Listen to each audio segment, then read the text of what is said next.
बिस्मिल्लाहिर्रहमानिर्रहीम। अस्सलाम वालेकुम नाज़रीन कराम, मैं हूं नहमान और आप देख रहे हैं खान फ्रेगमेंट 888 चैनल। नाज़रीन कराम, एक बार फिर आपकी खिदमत में बहुत ही अहम और इंतहाई दुरुस्त मालूमात के साथ हाज़िर हुआ हूँ जो यकीनन आपको कहीं नहीं मिलेगी। लिहाजा कुरलूश उस्मान की एपिसोड 41 सबसे अच्छी किस्त कहा जाए तो गलत ना होगा। लिहाजा आज के हमारे मौज़ूआत ये होंगे कि जब बामसी भाई पर गार में हमला किया गया तो उस्मान भाई उस वक्त कहाँ पर थे, और दूसरे नंबर पर बात करेंगे कि दुंदार के हाथ में जो चाबी सी नज़र आ रही है ये क्या चीज़ है और ये इसे किसने दी है। लिहाजा हमारे आज के मौज़ूआत यही होंगे। लेकिन उससे पहले जो भाई हमारे इस चैनल पर नए हैं या जिन्होंने अभी तक इसे सब्सक्राइब नहीं किया वो फ़ौरन से इसे सब्सक्राइब कर दें और बेल के नोटिफिकेशन को ऑन कर दें।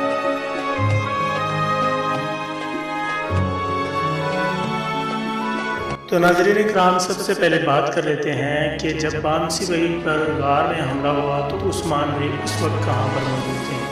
लिहाजा नाज़रीन इकराम, इसकी दो सूरतें हो सकती हैं। पहली सूरत ये हो सकती है कि उस्मान भाई बामसी भाई से मुलाकात के बाद कबीले की तरफ रवाना हो चुके होंगे। लिहाजा इसे एक सूरत ये हो सकती है, और दूसरी सूरत ये हो सकती है नाज़रीन इकराम कि उस्मान भाई बाहर किले के गार में मौजूद हों और वहाँ उनके सिपाहियों के साथ लड़ रहे हों। लिहाजा नीचे बामसी भाई मौजूद होंगे और बामसी भाई भी उनके साथ लड़ाई करेंगे। लिहाजा वो जब निकोला को यकीनन ये राज नहीं बताना चाहेगा पेट्रोस, और उसके पास चंद ही सिपाही मौजूद होंगे और ख़ुद को जाहिर किए बगैर वो कुछ ऐसी अमानत हासिल कर लेगा जो यकीनन वो ले जाना चाहेगा, और यकीनन उसको पढ़ने के लिए नाज़रीन इकराम उसके पास कोई तजर्बा मौजूद नहीं। क्योंकि नाज़रीन इकराम, जब ये पुराने वक्तों में कोई गार से ख़त या कोई अपनी अमानत भेजते थे तो ऐसी ज़ुबान में लिखा करते थे कि उसको दोबारा उल्टे तरीके से लिखा जाए तो तभी उसका मफ़हूम पता होता था।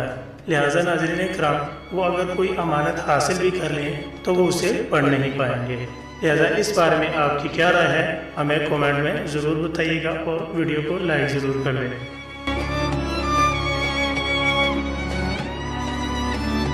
नाज़रीन इकराम, अब बात कर लेते हैं कि दुंदार के हाथ में जो चाबी सी चीज़ मौजूद है आखिरकार ये क्या चीज़ है। जैसा कि नाज़रीन इकराम आप सब जानते हैं कि फ्लातियुस उस्मान की कैद से फ़रार हो चुका है। यकीनन ये उसके फ़रार होने की कोई ऐसी चाबी या नुकीली चीज़ वहाँ रह गई है। लिहाजा वो दुंदार उठा लेगा ताकि किसी को शक ना पड़ सके कि उसकी भागने में कबीले में किसी ने मदद की है। लिहाजा दुंदार, जिसके बारे में पेट्रियोस निकोला से कहता है कि दुंदार को हम दोबारा अपने साथ मिला सकते हैं, लिहाजा वो दुंदार को मिलाने के लिए अपने पास कोई ऐसी लालच या उसे कोई चीज़ देगा जिससे दुंदार उनके साथ ताउन करेगा।